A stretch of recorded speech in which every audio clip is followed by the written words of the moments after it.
Hello guys, welcome to my YouTube channel. My name is Shireen and this is baby Keo, who's a very grumpy boy today, aren't you? So I am Mumpreneur Shireen and this is my baby Keo. Say hello.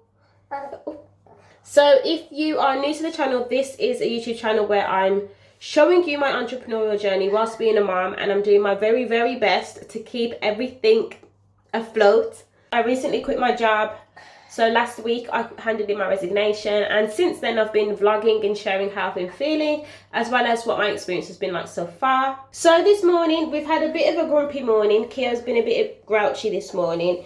As you can see, he has his baby suit on, but he also has one shoe on.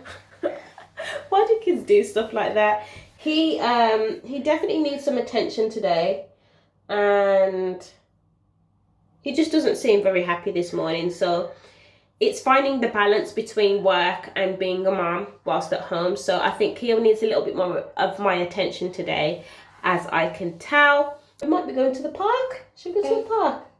Huh? Might take him to the park. He's at the age where it's a bit of a handful when I'm taking him to the park. Like, nothing seems to keep him happy. He loves the swing, so I'll put him on the swing. This morning I woke up at 7 a.m. My goal is to get up at 5 a.m. because those extra 2 hours where I'm on my own, Keo will be asleep. Those those extra 2 hours will be really useful, won't they, while you're sleeping? Because that will be time where I can check my emails. Yeah, where I can check my emails and get as much work done as possible before he wakes up. Productivity, it has to be high. So while I've got Keo, I'll be potting around, putting a wash in, making products, doing whatever I can really during the day, and use that time to spend time with him, but also manage the business because the business still needs to operate. Hey, you are currently joining me in the everything room. We do everything in this room. This room is used for washing. This room is used for making products. We iron in this room. That's why there's some ironing up there. So right about now, I'm about to make some products.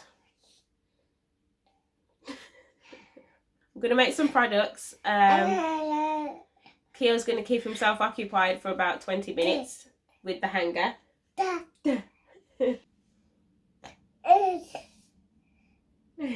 I'm going to begin processing some orders, and then I'll probably do a bit of labelling because I've got some labelling to do. I've got someone coming around to help me tomorrow, so my brother's girlfriend comes to help sometimes, which is great because while Keo's at nursery, so he'll be at nursery tomorrow, I can get as much done as possible before I have him back at lunchtime. Managing my time is really essential. It's key to getting stuff done. I am going to have a little bit of a tidy up as well. Usually, as you can see, there's some boxes here. I usually go to the dump once a week just to make sure I'm keeping the room as clear as possible. And I've got boxes, I've got plastic bags, I've got, what else have we got? Son, these things are actually staying there, but I'd like to tidy that up a bit so it looks a little bit more presentable. So yeah, let's get started. Come and join us doing some stuff. Keo decided he didn't want his breakfast, slapped it out of my hand, and this happened. Didn't it? Are you not having any breakfast today? No breakfast for Keo today? Keo has his toys absolutely everywhere. We need to tidy up a little bit. What are you doing? Are you hiding from me? Come on. Shall we tidy all these toys up and sort you out? That's better.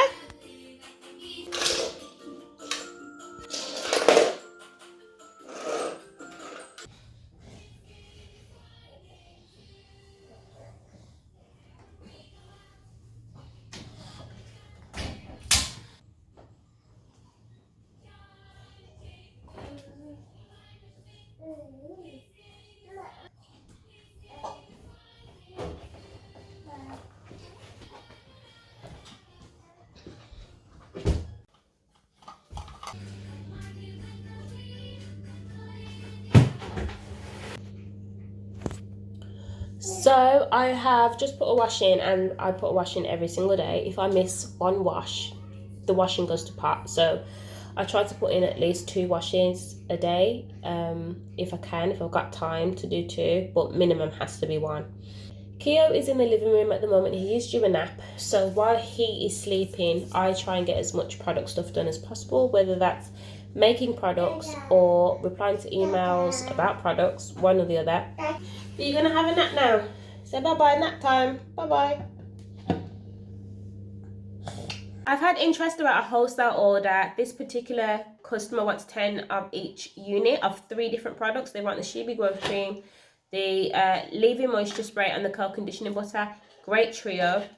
Every single time a customer messages you about a wholesale order, you get butterflies inside. It's exciting. It's a busier period because you're doing extra work, but it's definitely fantastic. I wish you guys could see Keel's face. Come here. Are you copying? Come on. Come here.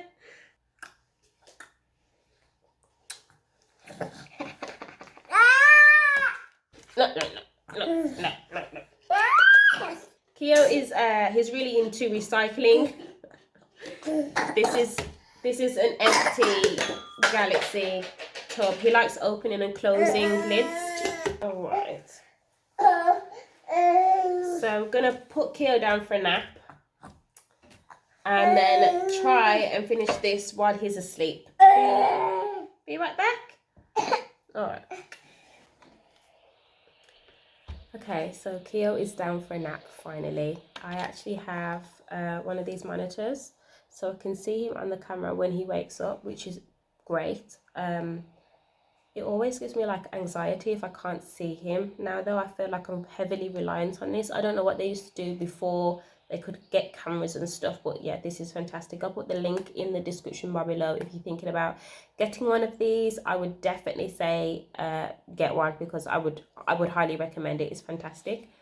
So I'm just going to send this invoice out, but just as some insight, usually what I do is when I'm speaking to potential wholesale clients through email, I'll actually send like a package. So they actually have 3 options, 3 different packages that they can select from. And one is like introductory, so it's like a couple of products per SKU, and then you kind of build your way up to more units. I find that's easiest because sometimes customers don't necessarily know what they want to try first, so I kind of bundle up some of the best sellers and give them the option of deciding on how many units per SKU that they want. I would advise implementing a minimum order quantity, because I think it's really important that you are going to be able to sell a certain amount of units, and also you know how long it's going to take you to make those products and stuff like that, which you would also want to take into consideration as well. I'm just labeling some Shibi Growth Cream. Oh, let me just show you what it looks like. So what I do is I actually put all of the product into the tubs first, and then I label them after, mainly because the Shibi Growth Cream is quite oily, and I've noticed that when you're like pouring it in, so it pours in and then it solidifies over time and turns into like this butter, what I find is that the oil gets all over the packaging and it just doesn't look good, and I end up taking them off and doing them again. So put the product in there first, and then I'm going to label them afterwards. So that's the label on top, and then the rest of the labels come on this roll of labels. So I'm just going to peel it off. It can be a bit difficult to centralize. And then that's the label that goes around, and I design all of my labels myself on Canva. If you'd like a little tutorial, I might do one of those. But yeah, that's the labeling process for the Shibi Growth Cream. You guys, my entire house is a mess. Every room has got a box of some sort. Like, it doesn't feel very homey. I just feel like Ivy Wild, like my business, has overtaken the house entirely. So something I'm focusing on doing at the moment is actually looking for a unit so I can get some space and be able to separate Ivy Wild from home. My partner, bless him, he's been so patient in growing the business to where it's at now, and it's exciting to be able to look at some units and stuff like that that are going to be local And yeah, it's a huge step for Ivy Wild. I'm nervous about taking it out of the home. Oh, it's coughing on there. He's alright though, he's still asleep. So I'm nervous about taking Ivy Wild out of the home because I feel like I've been super duper productive when it's at home. I've been able to have Keo and then go to another room if I need to make some products or whatever I need to do. I've been able to do the both, like do the two. So I think it's going to be interesting to see how I go about like putting him down for a nap in a unit. Like, how's that going to work? I don't know. But I definitely need to be able to distinguish the difference between home and work, because at the moment everything is just all at once, and it's not really fair to raise a family and have business in every room. Like, Keo deserves space for himself, and so does Gary, my fiance. So that's like a necessary step that I'm having to take at the moment, for the benefit of my family. So it's definitely making sure that you've got a balance between the two. Sometimes it's a struggle, and as you can see, like, all this mess, all of that mess, it deserves to be in its own unit, in its own space, so that this bedroom can feel like a bedroom again. There's not a bed in here, nothing. Like, this room is atrocious. So that's the focus for now. Yeah. I think I'm gonna end the video here actually. So thank you for watching. Thank you for following me along this journey. It is challenging. I do kind of feel like I'm more nervous now than I was last week. Obviously tomorrow will be a week that I've handed in my resignation, and I'm looking forward to doing what I want in my own time, but I'm still really nervous because I don't want to let my family down. I don't want to let, you know, my partner down. I don't want to let my baby down. I want to make sure that I excel at this business, and I'm trying to do what I can now before my job ends, my role ends, so that I already have created systems in place so that the business can grow and thrive and I can get that moolah. So yeah, anyway, thanks for watching. I'll see you in the next video. Bye for now.